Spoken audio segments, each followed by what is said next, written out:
What followed was the longest 10 minutes of Zektar's life.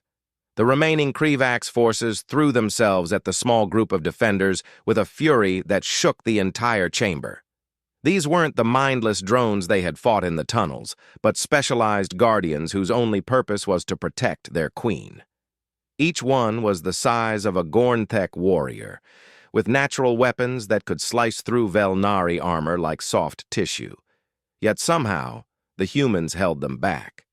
Zektar had always prided himself on his combat skills, but fighting alongside humans taught him things about warfare that decades of military training had never shown him. They moved like dancers, each one instinctively knowing where the others would be. When one human's weapon ran empty, another was already moving to cover the gap. When someone was injured, the team flowed around them like water around a stone, never losing momentum or focus. Sergeant Rodriguez had somehow made it to the final chamber despite his earlier injuries. His left arm was now completely useless, but he had rigged up a harness that let him operate a heavy weapon one-handed. He stood near the chamber's main entrance, methodically cutting down creatures that tried to rush their position. His face showed no fear, no doubt, only grim determination to complete his task. "Chen!" he called out during a brief lull in the fighting. "How much longer?" Captain Chen was still working on her improvised explosive device, making final adjustments to systems that looked ready to fail at any moment. "2 more minutes. Think you can keep them busy that long?" Rodriguez's laugh was harsh but genuine. "Hell, Captain. I could do this all day." It was obviously a lie. The man was bleeding from at least 3 wounds, and his ammunition supply was nearly exhausted. But his declaration seemed to give strength to the other humans, who increased their rate of fire and tightened their defensive perimeter. Zektar found himself in the strange position of being the most heavily armored member of the team. His natural exoskeleton could absorb damage that would kill a human instantly, and his multiple limbs let him use weapons while maintaining his balance in ways that the bipedal humans couldn't match. For the first time since arriving on Zerion 7, he felt like he was contributing meaningfully to the battle. A massive guardian broke through the defensive line, its claws extended toward Captain Chen's exposed back. Zektar intercepted it with his own natural weapons, his mandibles closing around its neck while his secondary arms held its claws at bay. The creature's acidic blood burned through his armor, but he held on until Rodriguez could put 3 rounds through its head. "Thanks, Bug Eyes," the sergeant gasped, already turning to face the next threat. "You're all right for an alien." The casual acceptance in his voice was more moving than any formal commendation Zektar had ever received. These humans had welcomed him as an equal partner in their desperate mission, trusting him with their lives without reservation. It was a level of respect that most galactic species took years to develop. Private Martinez appeared at Zektar's side, his young face streaked with dirt and exhaustion. "Sir, we're down to our last clips.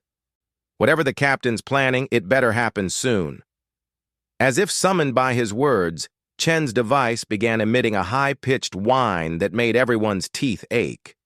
The improvised antimatter containment was becoming unstable, building toward the catastrophic breach that would destroy everything within several hundred meters. 30 seconds, Chen announced. "Everyone needs to clear the chamber now." Nobody moved. Zektar looked around at the human faces surrounding him and saw the same expression on each one. They had known from the beginning that this was a suicide mission, and they had accepted it without complaint. Not because they wanted to die, but because saving the colonists was worth more than their individual lives. "That's an order," Chen shouted over the increasing whine of her device. "Get out of here!" Sergeant Rodriguez shook his head without looking away from his targeting sights. "Sorry, Captain, but someone needs to make sure none of these bugs get to you before that thing goes off. We're staying." "Rodriguez." "Ma'am, with all due respect, shut up and blow this thing." The sergeant's tone carried a finality that ended all discussion. These humans had made their choice, and nothing Chen could say would change their minds. They would hold the line until the very end, ensuring that their sacrifice meant something.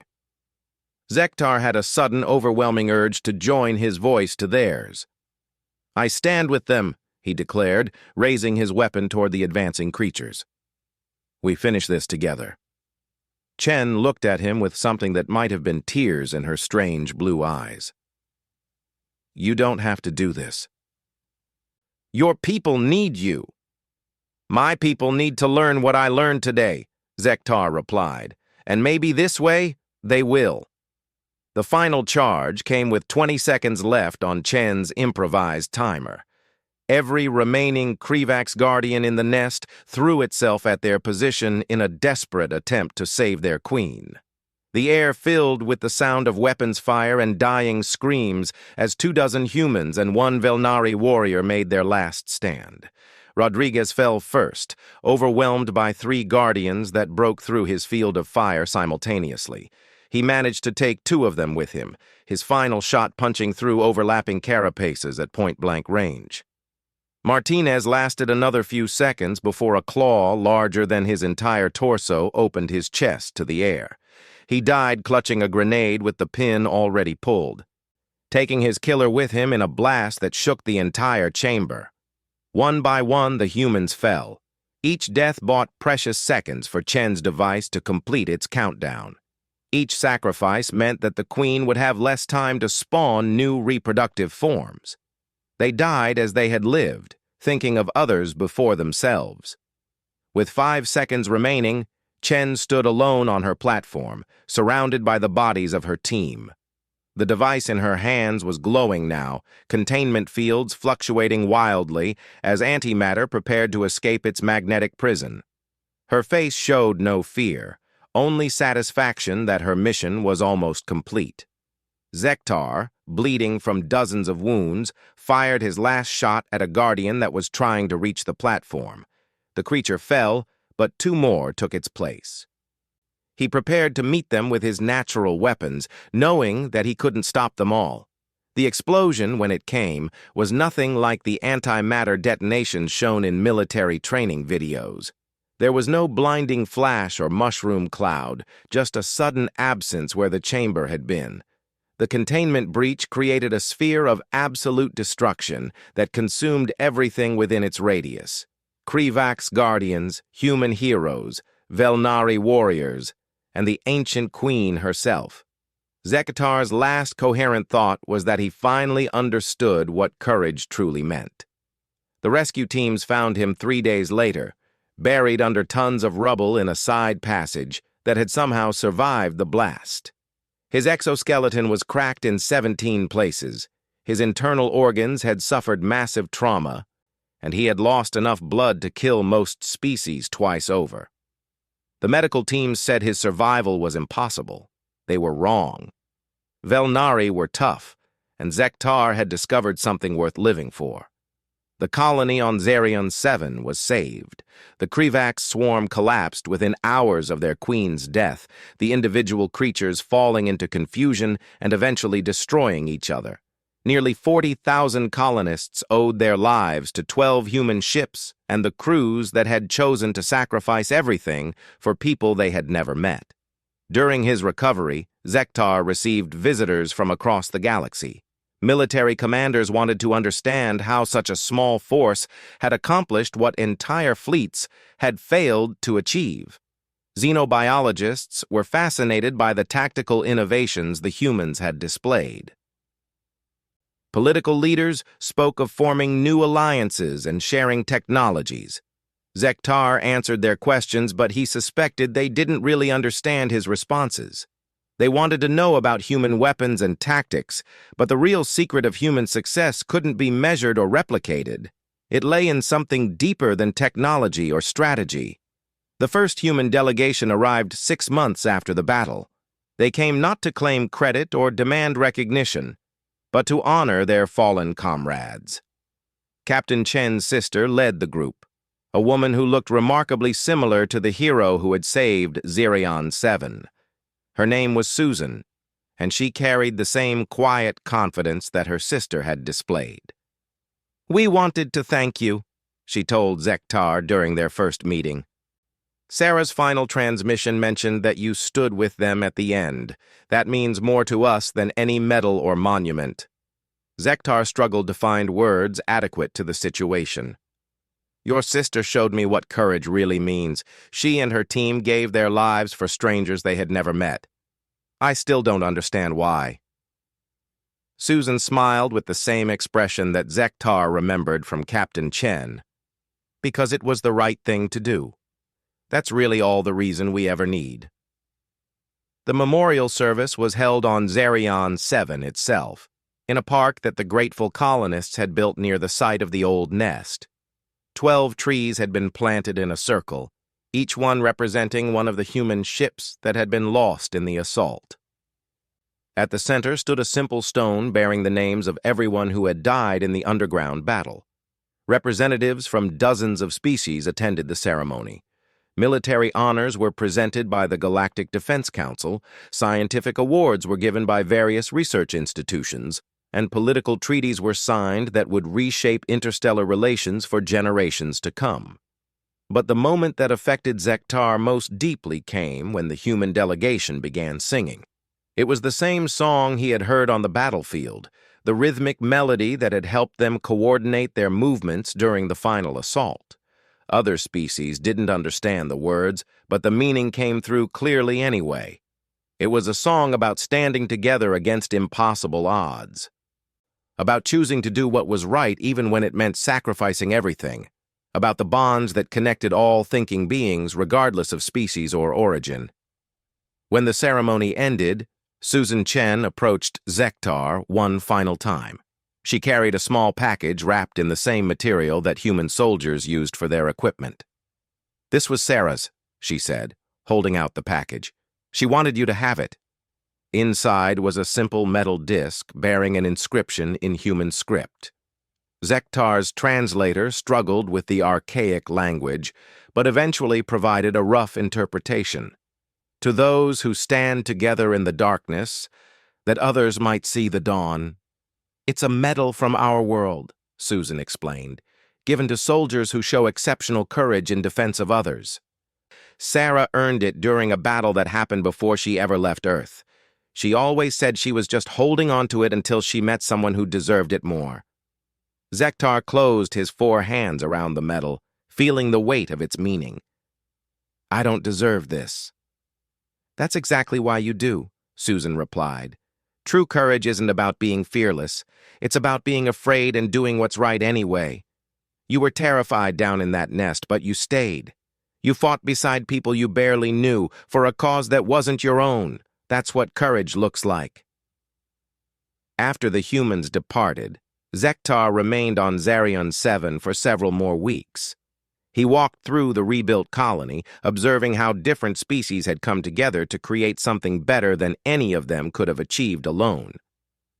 The humans had done more than save lives.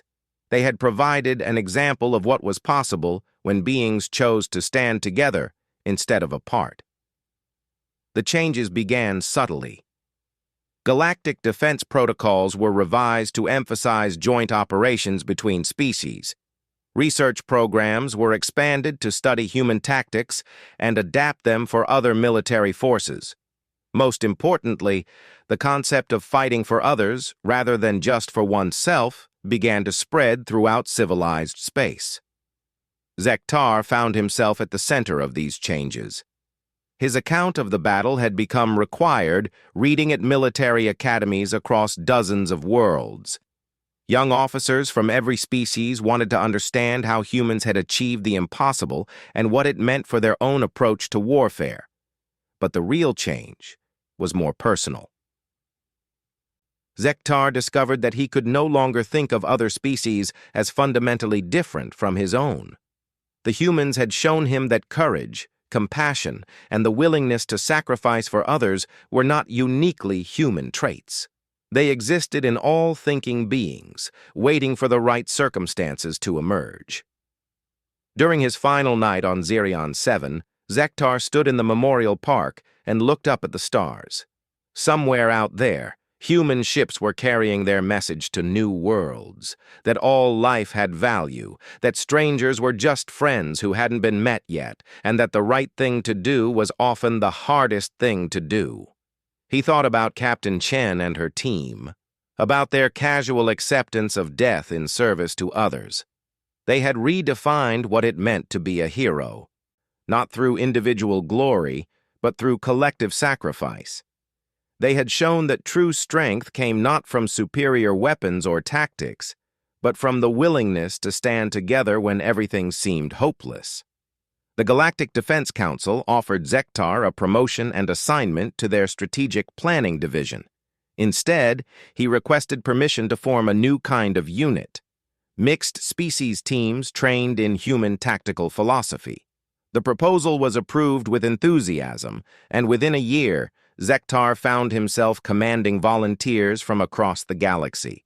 They called themselves the Combined Unity Forces, though most people simply referred to them as Chen's children, in honor of the captain whose example had inspired their creation.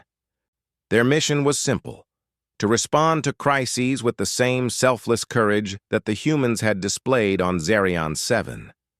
The unit's first deployment came when a plague outbreak threatened to destroy several colonies in the Rigel sector. Traditional medical support would have taken weeks to organize through normal channels. Chen's children were on scene within 72 hours, carrying supplies and personnel from a dozen different species. They saved 3 million lives in 4 days. The second deployment involved a natural disaster that had trapped miners on an asteroid field. The Galactic Mining Consortium wrote off the workers as acceptable losses, too expensive to retrieve from such a dangerous location. Chen's children disagreed, mounting a rescue operation that recovered every single miner despite impossible conditions. Mission after mission followed, each one proving that the human example could be learned and applied by other species. The galaxy began to change in ways that political treaties and trade agreements could never accomplish. Beings who had been suspicious of each other for millennia found themselves working side by side, united by a common purpose that transcended their individual differences. Years later, when Zektar was asked to address the Galactic Assembly about the transformation that had swept through civilized space, he spoke not of tactics or technology, but of a simple human truth that had changed everything. I learned something in the depths of a Krivak's nest that no military academy had ever taught me, he told the assembled representatives. I learned that courage isn't about being the strongest or the smartest or the best equipped. It's about being willing to stand up when everything seems hopeless, to fight for others when you have nothing to gain, and to believe that doing the right thing is worth any sacrifice. He paused, looking out at faces representing hundreds of different species from across the galaxy. The humans who died on Zerion 7 didn't just save a colony, they saved all of us. They showed us what we could become if we chose to see beyond our own interests and species' loyalties. They proved that the bonds connecting all thinking beings are stronger than the differences that divide us. In the audience, Susan Chen listened with tears in her eyes as the alien warrior spoke about her sister's legacy. Around her sat beings from worlds she had never seen, united by a shared understanding that had grown from humanity's greatest sacrifice.